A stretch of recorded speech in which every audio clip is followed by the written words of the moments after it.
Assalamu alaikum wa rahmatullah. This is your brother Riaz Ahmed Safai, and we have Roshan Muhammad Saleh, a British journalist that recently have visited Afghanistan. And so we will have, inshallah, a good discussion and listen from him what he thinks about Afghanistan, current affairs, what he's doing regarding his journey, inshallah.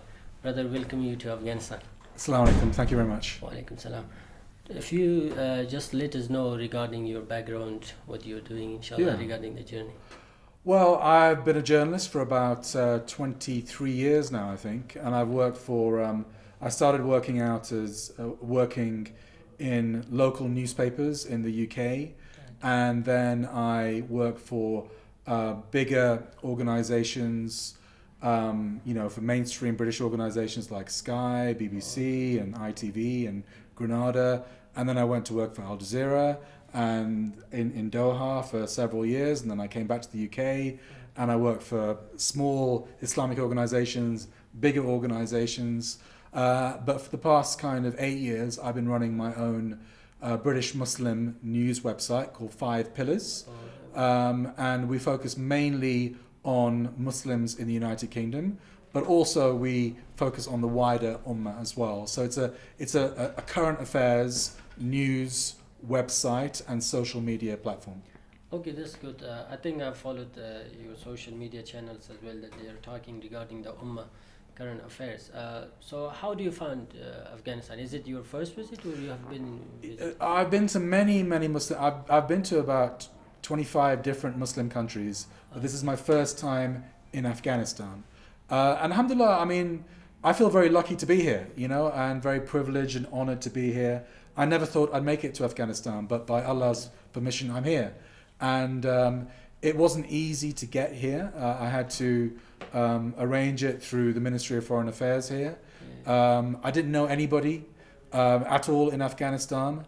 But once I got here, I found out that actually I've got a lot of friends that I didn't know I even had. And since I've been here, it's been easy, alhamdulillah. Everything's been easy for me. People have helped me. As I've said to you, I found friends that I didn't even know I had, like yourself, that have been helping me. And alhamdulillah, I've had a really good time. Okay, thank you. Actually, regarding your visit to Afghanistan, how do you find? You are on the ground as a British journalist, walking around in the city freely and without all these guards and everything. And what was your image back home? Well, I mean, I was always, as a practicing Muslim that's traveled widely in the Muslim world, I was happy that the Americans, the American occupation of this land was finished, and they had been defeated, and the British as well, and they left. That was foremost in my mind. I was also happy before I came here that the war was over. 40 years of war, death, destruction, devastation. I was, alhamdulillah, that was over. And I was also excited about the prospect of a new Islamic Afghanistan. However, like everybody else, I look at the mainstream media. And when I see Afghanistan through the mainstream media eyes, you see war, terrorism, women being oppressed, all those ugly things. So even I'm influenced by that. And so even I had doubts about what I would find. And alhamdulillah, I mean, I've only been here 2 weeks. I can't say I'm an expert on Afghanistan.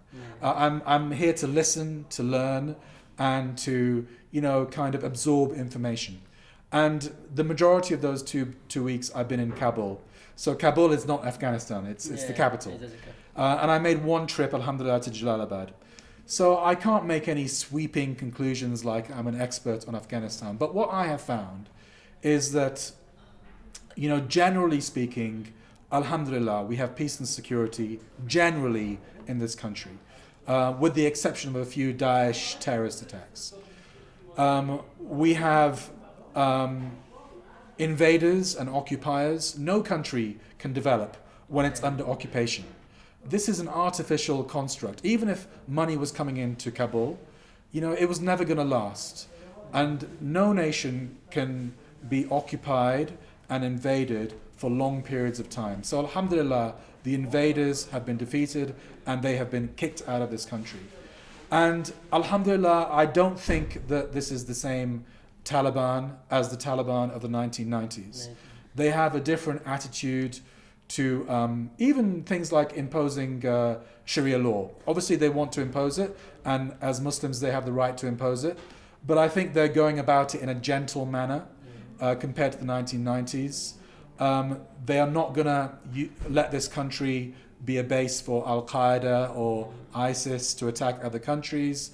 They have a more mature attitude towards international relations.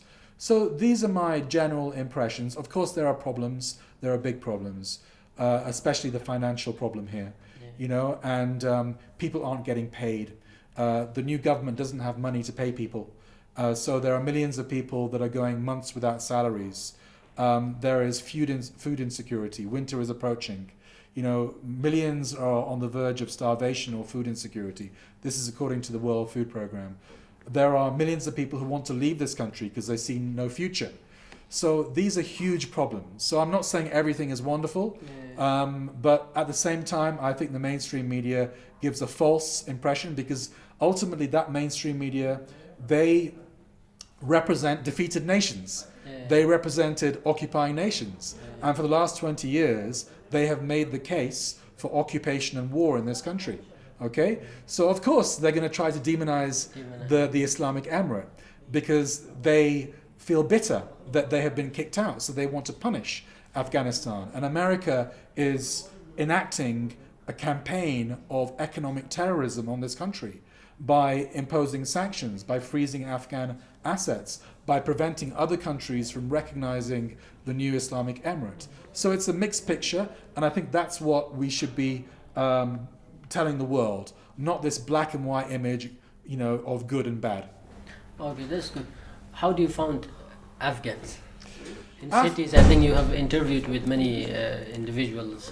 I mean, obviously, when British people come to Afghanistan for the last 20 years, they have been living behind high walls. They have been coming with lots of security. They haven't had genuine interactions with Afghans.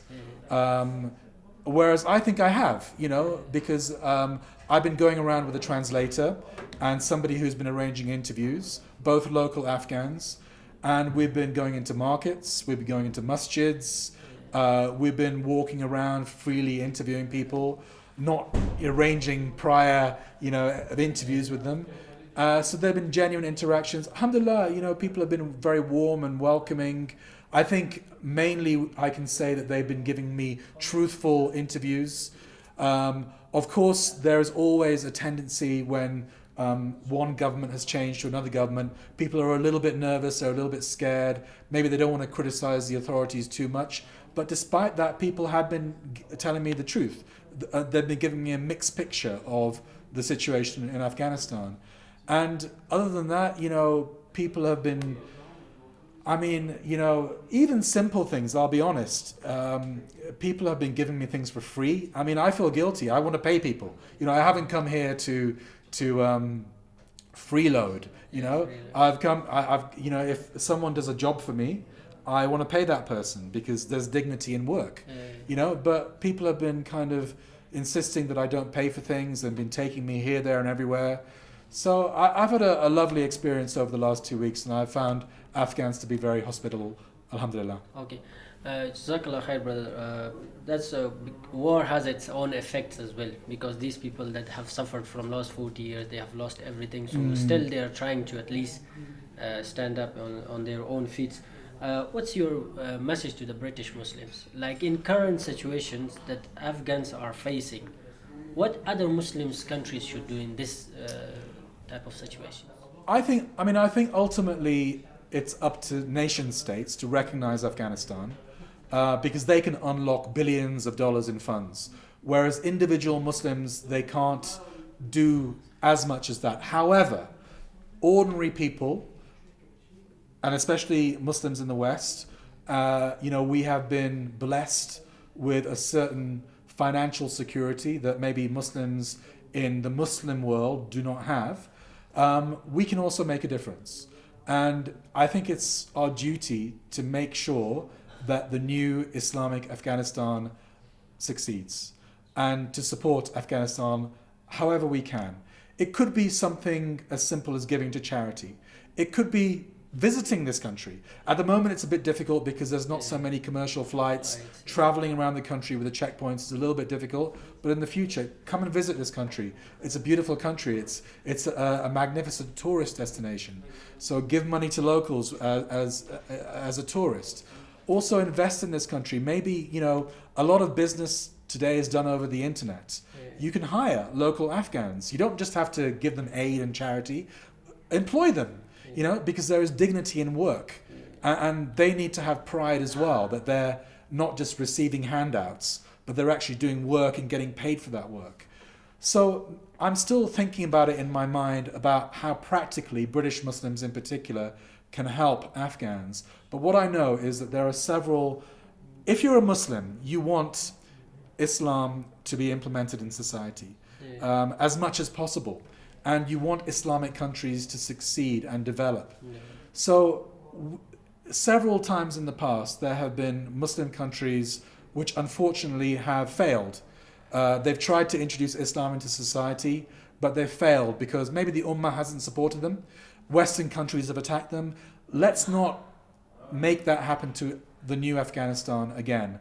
Let's support this country in whatever way we can to make sure that over time it develops and succeeds. And who knows, could be a model for other Muslim nations in the future, inshallah. Inshallah.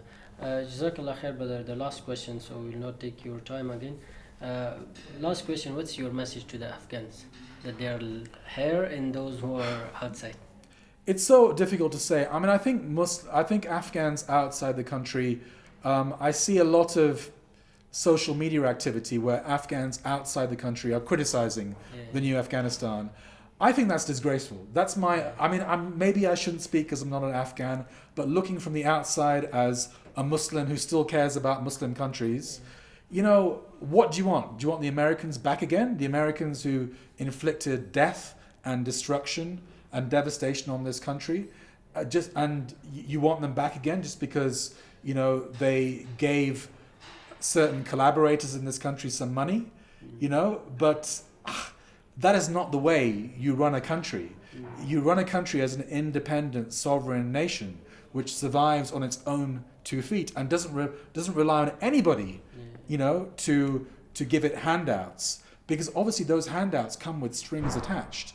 And in the case of the Americans, it came with war, invasion, and occupation. So I think this is the new reality. The Islamic Emirate of Afghanistan. It's not going to disappear. It's here now. Okay, it will stay, and let's give it the chance to develop. Because what is the alternative? The alternative is war and destruction, and nobody wants that. And I would say to Afghans in Afghanistan, maybe I have no right to say this because I'm living comfortably in the West, so I feel a hypocrite saying this. But I would say, stay here. Stay here. Help build your country, because the West doesn't need you. The West does not need you. The West has enough skilled workers. Afghanistan needs you. And I know that means that you might have a more difficult life financially.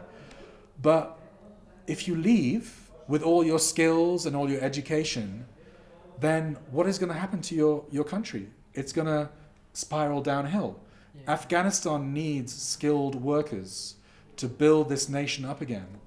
So my message to Afghans was, if you possibly can, please stay in this country, develop this country, and inshallah build a new Afghanistan. Jazakallah khair, brother. I wish you have a good journey, inshallah, in Afghanistan. Jazakallah khair. Assalamu alaikum.